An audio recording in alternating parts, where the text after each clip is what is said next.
오늘 찬양을 들으니까 확실히 찬양도 우리 가락으로 들으니까 좋네요. 그리고 중간에 얼쑤 하는데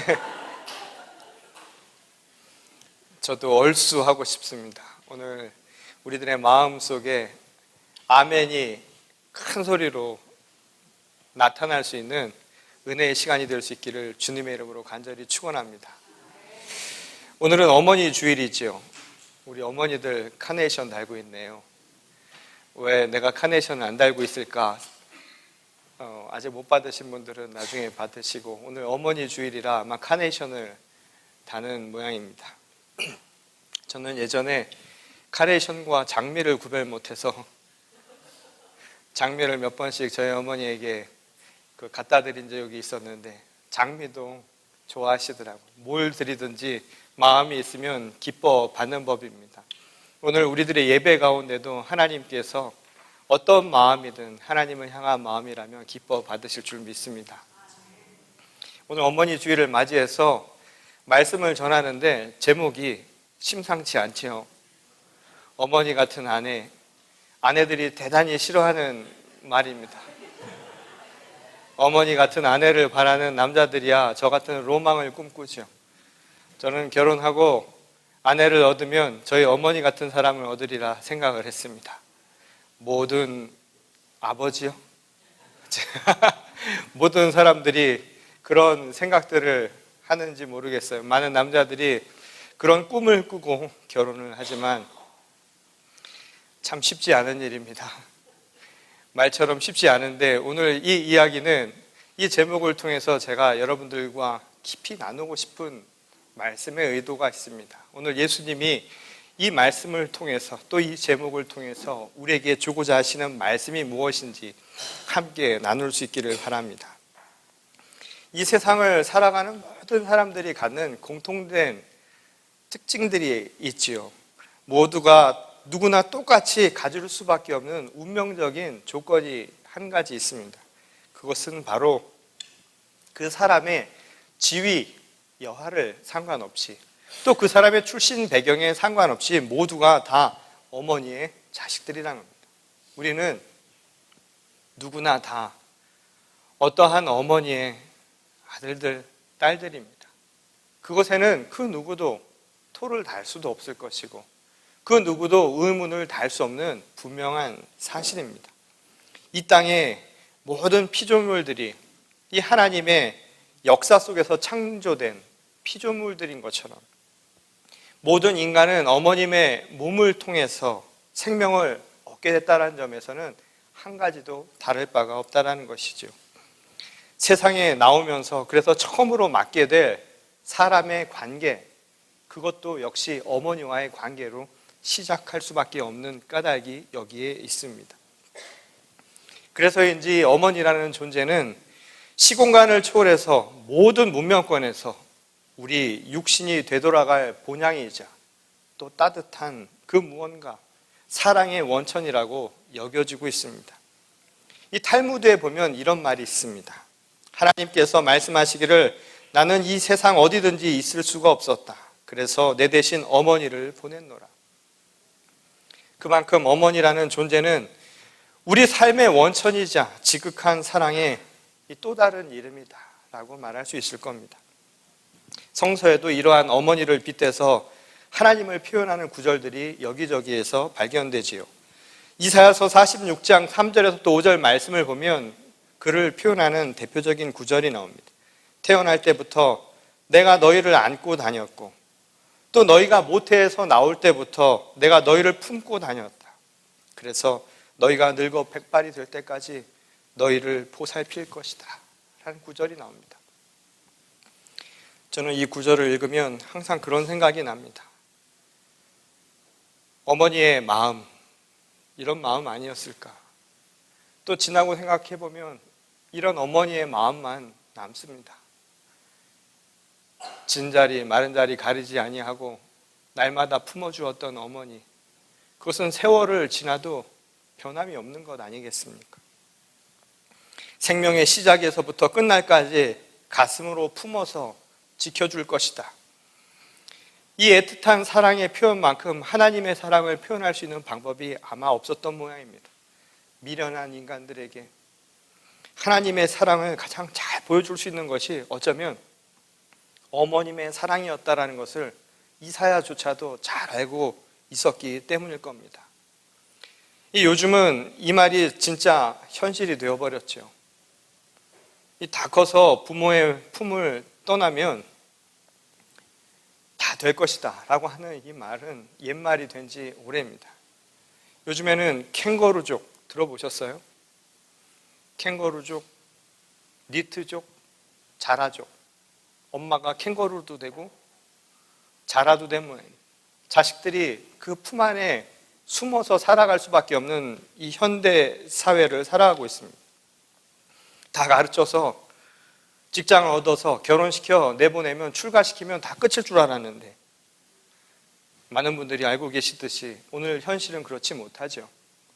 AS, 애프터 서비스가 결혼하고 나서도 자녀를 출가시킨 뒤에도 끝까지 계속되어야 하는 오늘 현실을 바라봅니다. 그것은 자식들만의 문제가 아니라 오늘 우리가 살고 있는 이 시대가 만들어낸 상황이지요. 자식부터 이제는 손주까지 봉양해야만 하는 운명을 이 어머니들이 짊어지게 된 겁니다. 정말 사랑의 노동자, 사랑의 노동꾼이 되어버린 현실이란 겁니다. 그렇기 때문에 아무리 값없는 사랑이라 할지라도 이를 대하는 자식들의 태도는 아무리 강조해도 지나침이 없는 법입니다. 그래서 인류가 역사를 이루어가는 이 현실 속에서 부모와 자식 간의 관계를 설명하는 윤리 개념들은 어느 사회나 갖고 있기 마련입니다. 우리 사회도 마찬가지죠. 지난 수천 년간을 이 유교적인 전통 안에서 살았던 우리 민족입니다. 그래서 부모와 자식 간의 관계도 효를 다해야 한다, 예를 지켜야 한다라고 하는 것은 우리가 어려서부터 배워오고 습득되어 온 바로 윤리적 개념입니다. 그런데 오늘날 이러한 개념들이 점점 옅어지고요, 그 부모 자식 간의 관계를 설명해 줄 수 있는 중요한 기준들을 잃어버리고 있는 현실이 되어버렸습니다. 그래서인지 모르겠지만 지난 2008년도에 한국에서 시행 중인 일명 효도법이라는 게 있습니다. 그 법의 이름은 효행장려 및 지원에 관한 법률이라는 겁니다. 이 법을 제정한 까닭은 뭐냐 하면 부모에 대한 배은망덕한 행위를 막기 위해서 국회가 나서서 입법을 한 겁니다. 법을 만드는 것이죠. 부모 자식 간의 관계를 법률로 정해야만 할 만큼 오늘 이 시대가 아주 어려운 상황에 처해 있다라고 해도 과언이 아닌 것이죠. 그래서일까요?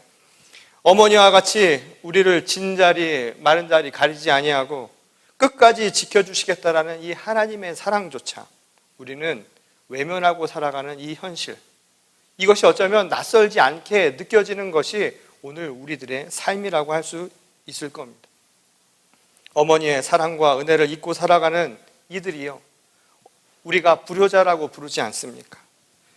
어떤 의미에서 하나님의 자비와 은총에 반하는 삶을 살아가는 사람들은 그런 의미에서 이방인이라 말할 수 있을지도 모릅니다. 이방인은 유대인의 혈통을 가진 사람들을 뜻하는 것이 아니라 그리스도의 보혈로 구속을 받았음에도 불구하고 믿음의 삶을 살아가지 못하는 사람들, 하나님의 뜻에 거슬려서 살아가는 사람들, 하나님의 은혜를 삶으로 진정으로 표현하지 못하고 살아가는 사람들이라고 말할 수 있을 겁니다. 자식으로 부모에게 행하는 도리가 그런 의미에서 효라고 한다면 하나님의 자녀로 우리가 하나님께 행하는 태도는 바로 믿음이라고 이야기할 수 있을 겁니다. 그런 의미에서 오늘 본문 말씀은 우리에게 하나님을 향한 효가 다름 아닌 믿음이다라는 사실을 분명하게 가르쳐주는 대목을 우리가 마주할 수 있습니다. 요한복음 17장은 예수님이 제자들과 또 제자들이 앞으로 전하게 될 그 말씀을 듣고 세워질 교회, 그들을 위해서 하나님 아버지께 드리는 간절한 기도요, 다른 한편으로는 제자들과 교회에 주는 예수님의 마지막 권면을 내용으로 하고 있는 구절입니다. 앞으로 장차 일어날 십자가의 고난, 그리고 제자들과 초대 교회가 겪어야만 한 엄청난 시련들을 생각하면서 그들의 안위와 그리고 장래를 위해서 아버지 하나님께 간구하는 기도 내용이었죠. 마치 이것은 생애 마감을 얼마 남지 않은 어머니가 이 남아있는 자식들의 앞날을 걱정하며 드리는 기도처럼 이 애틋하고 간절한 마음이 그 안에 진하게 묻어있는 기도라고 말할 수 있습니다. 이 내용은 남겨진 제자들에 대한 걱정이면서 동시에 이 제자들에게 전하는 부탁이자 권면의 말씀이기도 했죠. 온 교회가 주님과 아버지 하나님이 하나인 것처럼 주 안에서 하나가 될 수 있기를 주님이 간구하셨던 겁니다.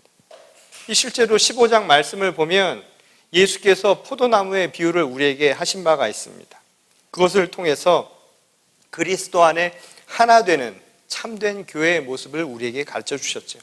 이상적인 교회의 모습이고 또 그것이 우리의 삶의 중요한 목적이요 목표임을 우리에게 가르쳐 주셨습니다. 하나 된 교회를 위해서 사십시오.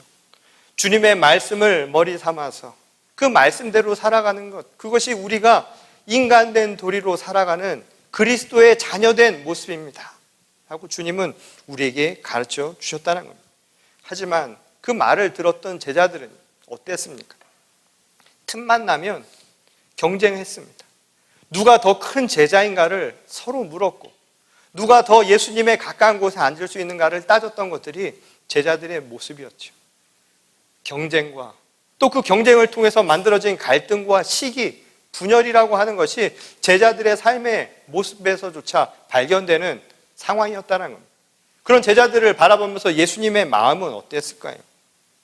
그리고 우리 인류가 만들어온 우리의 역사도 어떻게 보면 예수님의 말씀과는 전혀 상반되는 모습으로 살아왔던 것은 아니었을까요? 끊임없는 다툼으로 찢어지고 갈라진 모습, 화해와 상생, 평화라고 하는 것을 예수님이 말씀하셨음에도 불구하고 그와는 전혀 다른 모습을 살았던 것이 우리들의 삶의 모습이 아니었을까요? 불순종하는 이방인의 삶을 우리 모두가 살았다 해도 과언이 아니라는 겁니다. 자식을 두고 떠나는 어머니의 눈에 끊임없이 다투고 갈등하는 이 자녀들의 모습이 어떻게 보였을까요? 얼마나 가슴이 찢어졌을까요? 그러니 그들이 서로 잘 화합하고 이 건강한 관계를 유지하며 사는 것처럼 부모의 마음에 중요한 기도 제목도 없을 겁니다. 부모님의 마음에 자식들이 잘 된다는 게 뭐 있겠습니까? 서로 사랑하고 섬기며 사랑하는 것, 그거만큼 아름답게 보이는 모습도 없었을 겁니다. 그러니 지금 남겨진 제자들을 향한 이 예수님의 마음도 크게 다르지 않았을 거라 우리가 예상할 수 있습니다. 이 땅에 참된 평화를 주시기 위해서 오신 그리스도의 마음 속에 제자들과 교회의 하나됨은 무엇보다 중요한 기도 제목이었기 때문입니다. 그래서 예수께서 아버지 하나님께 간절히 기도한 것들도 사실은 제자들이 부모에 대한 효도를 다하듯이 자녀로서의 믿음 생활을 철저하게 지킬 수 있도록 도와달라는 것, 바로 그것에만 집중하고 계심을 우리가 보게 됩니다. 그 믿음의 내용은 다른 것이 아니었지요. 예수께서 아버지 하나님께 행하듯 너희도 그렇게 하라는 것이었습니다. 예수 그리스도께서 아버지 하나님께 행한 것은 다른 것이 아니었지요. 그 믿음의 태도는 바로 이것이었습니다. 아버지가 내 안에 있고 내가 아버지 안에 있듯이 행하라는 것이었습니다. 그래서 서로가 하나인 것처럼 살아가는 것, 이것이 바로 효를 다하는 자식된 도리요 믿음의 자녀된 모습이라고 우리에게 말씀하고 있다는 겁니다. 그런데 이 말씀을 우리가 곰곰이 한번 생각해 보기를 원합니다. 너와 내가 마치 하나인 듯 서로의 안에 있다. 이게 무슨 뜻일까요? 이게 과연 어떤 의미를 갖는 것일까요?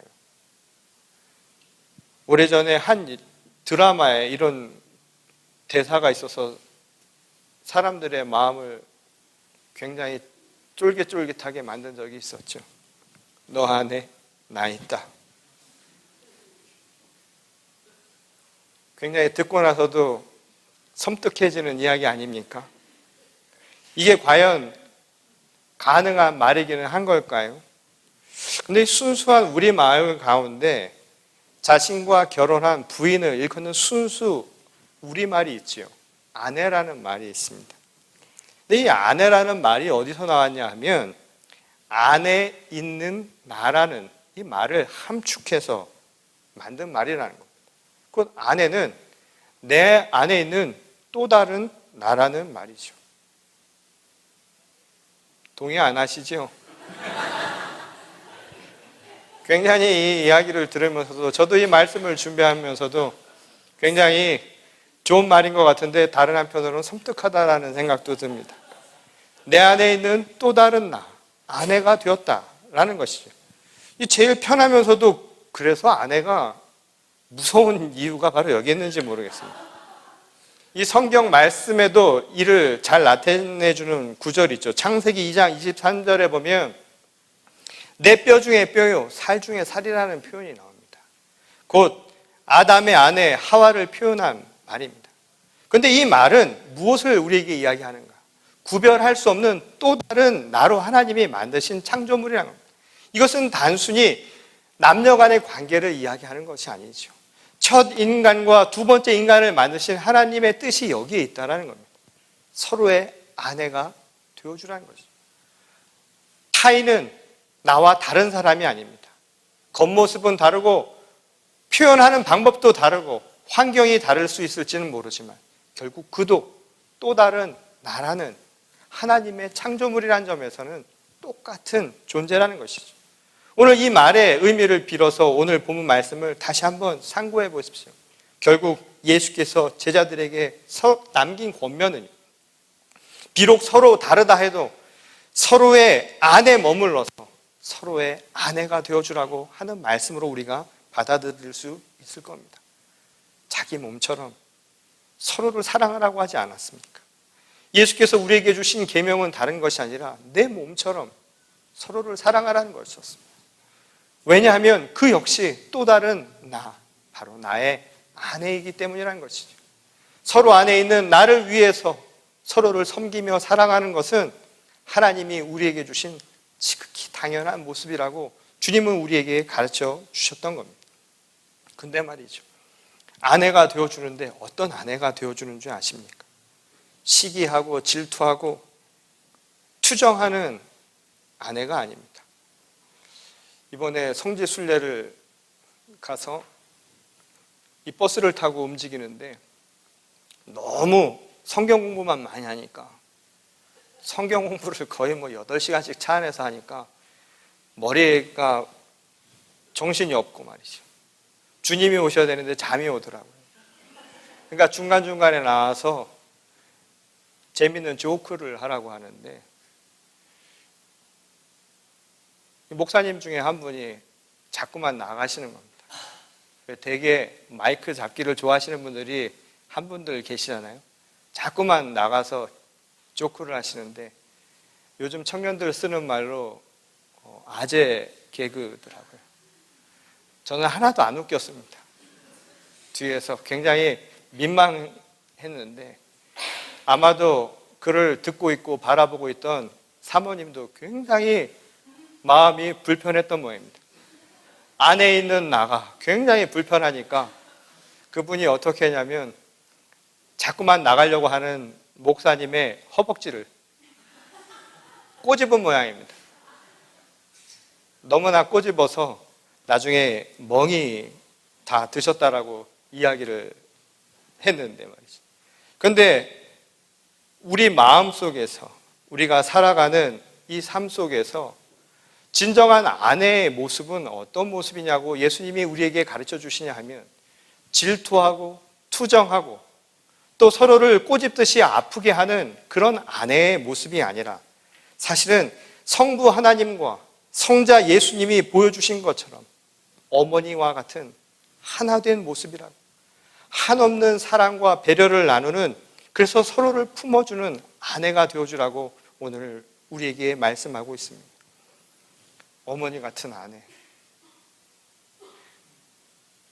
꿈 같은 이야기 같지만 오늘 예수님은 이 꿈을 결코 포기하지 않으셨습니다.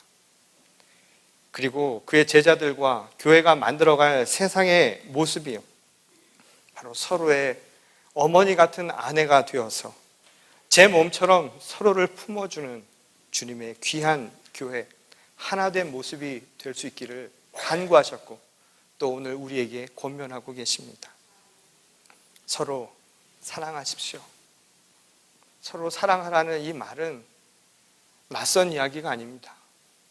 그리고 추상적인 이야기가 아닙니다. 오늘 서로 사랑하라는 이 이야기는 가서 내 안에 있는 또 다른 나를 위해서 살아가는 삶의 모습이라고 오늘 우리에게 가르쳐주고 있습니다. 그리고 그 모습은 바로 어머니와 같은 모습이라고 이야기를 하고 있습니다. 어릴 때를 한번 생각해 보십시오. 어머니라는 존재가 여러분들에게 어떻게 다가옵니까? 저는 지금 중년의 나이가 다 됐는데도 어머니를 생각하면 마음이 참 편안해집니다. 어머니란 존재는 과연 어떤 존재일까요? 군에 있을 때 모든 군인들을 눈물의 바다로 만드는 한 가지 단어가 있었습니다. 그건 어머니죠. 어린 아이들이 엄마 품을 떠나서 수련회라도 갔을 때 금기어가 바로 어머니입니다. 그만큼 어머니는 우리의 마음을 움직이는, 우리의 감정을 다스리는 그 힘을 가진 존재입니다. 무엇보다 힘들고 어려울 때마다 어머니가 떠오르지 않습니까? 내 어머니.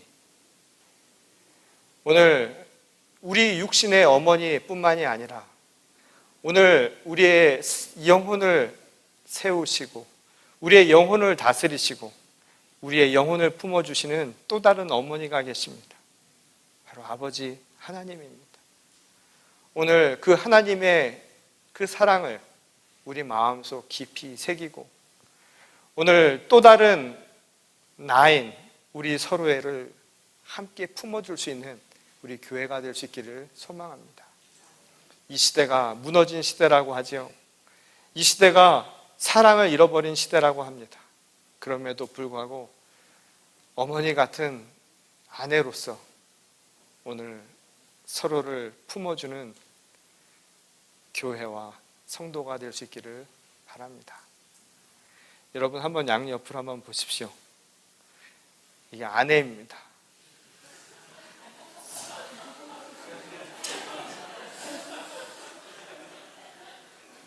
우리 이야기를 하니까 젊은 청년들은 은근히 즐기는데 여러분들에게 다시 한번 말씀드리지만 그런 아내는 어머니 같은 아내가 될 수 없습니다. 오늘 우리 안에 하나님의 사랑이 진정히 차고 넘칠 때 주 안에서 아름다운 하나된 교회와 또 우리 이 하나님의 나라를 이루는 우리 모두가 될 수 있기를 주님의 이름으로 간절히 축원합니다.